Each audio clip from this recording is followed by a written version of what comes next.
Alright, I'm not really want to make YouTube videos, but after being as aggravated as I was trying to find some information, I think I'm going to make this one. Make it kind of short and sweet. All I really wanted to know is valve clearance, timing marks, all that good shit.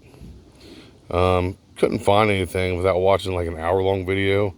And then they didn't even really elaborate on my marks, my clearance, whatever to do. So I found like a 19-second video after hours of researching on my marks and my clearance.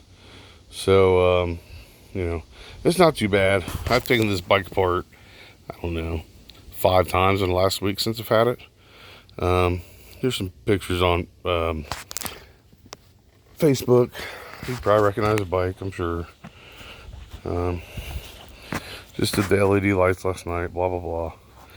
Anyways, I bought the bike used from the local Honda dealer, 1,000 miles on it. Put my carb on it and all that. I just heard a little top end noise, so I decided to check it.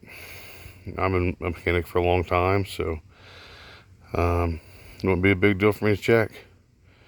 So, I mean, if you're into this kind of stuff, don't be afraid to do it, You're only going to be afraid the first 2 times you do it.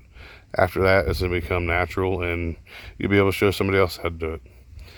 In my field, the guys that are retiring are probably 65, 70 years old. I just turned 40 a couple months ago, and I can tell you there's nobody in between my age and the people's retiring age. So they didn't want to teach me a damn thing. So I learned everything myself.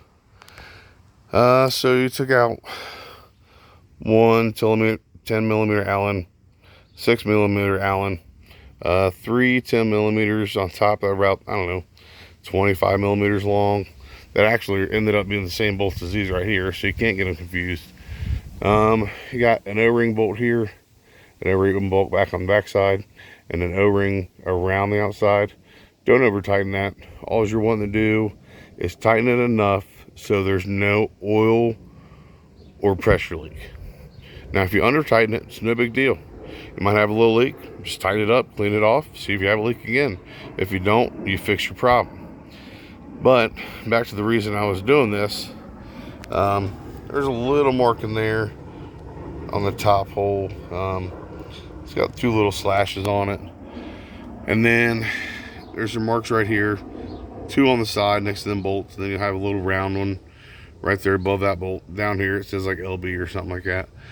So you just want to make sure you get those lines lined up. Round hole up there, 2 lines down here. After that, you can do your valve clearance. I like to do everything by hand for me. You can see it all moves, nice and free. That's the trick. If you haven't done this before, you can have pressure on there and it will move, but you're actually collapsing the spring, so you don't want to do that.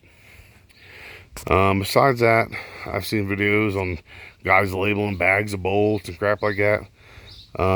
Like I said, I've taken out 1 bolt, 2 bolts, 3, 4, and 2 of those have the big O-rings on it. You can't mix them up. 3 of those were a total of 5 on the whole teardown. 3 of those match those 2 bolts that go here. You'll have your tank that goes on with a 12 millimeter bolt right here. It's probably like an M10, whatever. Maybe an M8. I don't know. I didn't really look at it. Then your tank mounts on. You'll have 1 Phillips screw that goes in right here on your tank for your front panel. So then you'll have your 10 millimeter bolt here, like an M6. And then your 10 millimeter bolt around here somewhere. It's another M6. Buttons up that panel after you get your fuel tank on. Then you go to your back panel. You get 1 little push-in pin that goes back here, 1 little push-in pin that goes up here, and then you get like another 6 millimeter bolt right here, whatever. It's not that hard. Just don't be afraid. If you take it all apart, you can't figure out what the hell you're doing, look at YouTube. You can watch 3 hours worth of video for 5 minutes worth of knowledge and figure it out. So, I don't know. My frustrations, don't watch hours long of video to figure out what your timing or what your valve clearance should be. Intake 0.08. My field gauge is a little different, so it says 0.008, whatever. 0.12, mine are different, like I said, 0.012. on your exhaust. Simple and easy.